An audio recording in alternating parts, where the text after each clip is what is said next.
Shalom alaikum Israel, na wasalimu katika jina la Bwana wetu Yesu Kristo. Nawatakia heri ya mwaka mpya.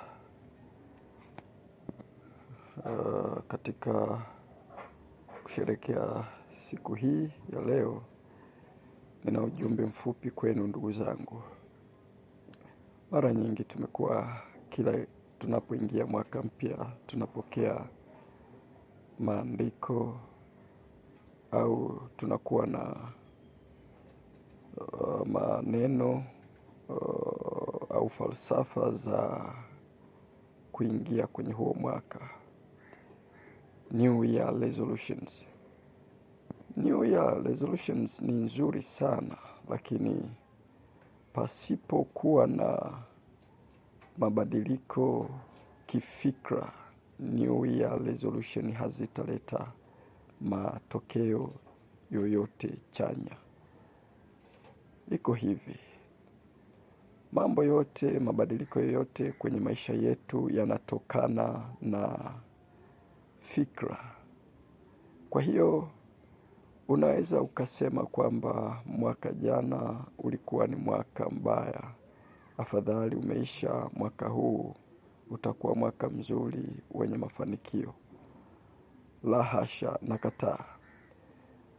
Mafanikio hayatokani na mwaka, mafanikio yanatokana na hali ya kifikra, yaani kile ambacho kipo akilini mwako na namna unavyoyaona mambo, namna unavyoyatazama mambo. Kwenye hali zile zile na changamoto zile zile, watu wawili hutoa matokeo tofauti, si kwa sababu ya kitu kingine kiwacho chochote, isipokuwa ni utofauti wa kifikra, kwa sababu hali ni zile zile. Lakini kwa nini matokeo yawe tofauti? Kinacho tofautisha matokeo ni fikra. Unaweza ukaona kama umemwangalia au kama umemwona Bishop Gwajima, nafikiri kitu cha kushangaza, unaweza ukaona amenenepa. Lakini ukijiuliza hali aliyoikuwa anaipitia ni hali ngumu. Kwa nini amenenepa? Ni kwa sababu ya mtazamo alionao kwenye changamoto. Yeye changamoto kwake hazimrudishi nyuma, isipokuwa zinampa nguvu ya kupaa zaidi. Ndio maana ametoka akiwa na muonekano mzuri, kana kwamba alikuwa mapumzikoni, lakini kumbe alikuwa vitani. Hapo unaweza ukaelewa kwamba kumbe si hali za nje, bali ni hali ya ndani. Hali yako ya ndani, unaonaje, unatazamaje mambo? Hiyo ndiyo inajalisha. Mara nyingi changamoto, matatizo huja kukuonesha tu kuwa wewe umetengenezwa na material gani.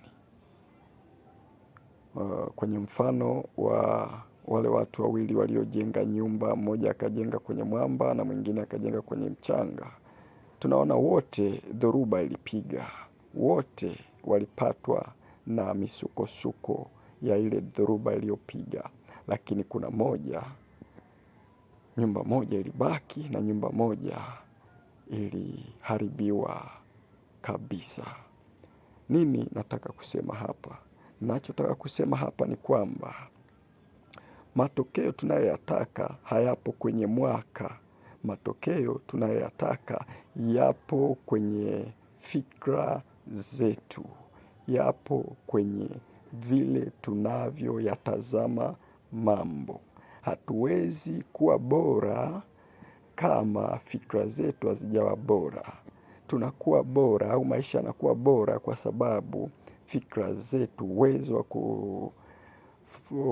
kuchakata mambo, uwezo wa kuamua unakuwa bora. We only become better. We only get better to make things around us to be better. Things will not be better unless we get better.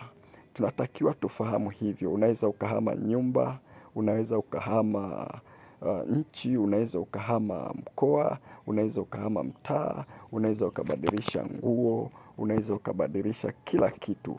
Usipobadilisha kile kilichopo ndani ya fuvu lako, usipobadilisha fikra zako, hakuna badiliko litakalotokea nje kwenye maisha yako.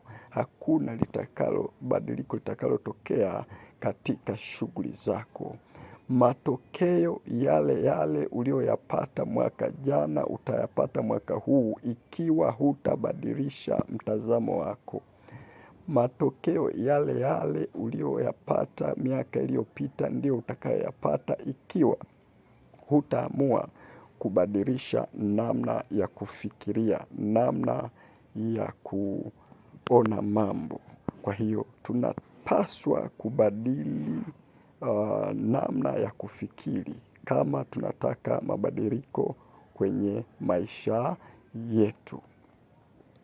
Kitu kikubwa ambacho nasisitiza, ambacho nataka kwa kila mwenye kiu ya kuona mabadiliko kwenye maisha yake, ni abadilishe fikra zake, abadilishe namna ya kuona mambo, abadilishe perception yake, mind shift, paradigm shift.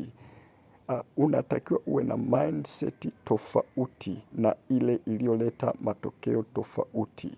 Ndio maana vitu vile vile ambavyo wengine wanafanya vinawaletea matokeo, sisi tunaweza tukafanya na tusipate matokeo. Kwa nini? Ni kwa sababu akili inayofanya ndiyo inayosababisha hatupati matokeo. Kwa hiyo tubadilishe akili zetu, tubadilishe namna ya kufikiri kwetu. Hatuwezi tukapata matokeo chanya ikiwa akili hasi zilizotupa matokeo hasi jana ndizo zinazotutawala mwaka huu mpya ambao tunaufurahia. Kwa hiyo ili tupate matokeo mapya, inabidi tubadilishe mtazamo, tuondoe ule mtazamo wa zamani, tuondoe falsafa za zamani zilizotupa matokeo hasi. Tuwe na mtazamo mpya, tuwe na akili mpya ambazo zitatupatia matokeo chanya. Nawatakia heri ya mwaka mpya wa 2026, lakini kitu kikubwa cha kuzingatia ikiwa unataka matokeo chanya kwenye maisha yako ni kubadilisha fikra zako. Kubadilisha fikra zako, na si kubadilisha nguo, na si kubadilisha nyumba, na si kubadilisha makazi, na si kubadilisha kitu chochote kile. Badilisha fikra zako.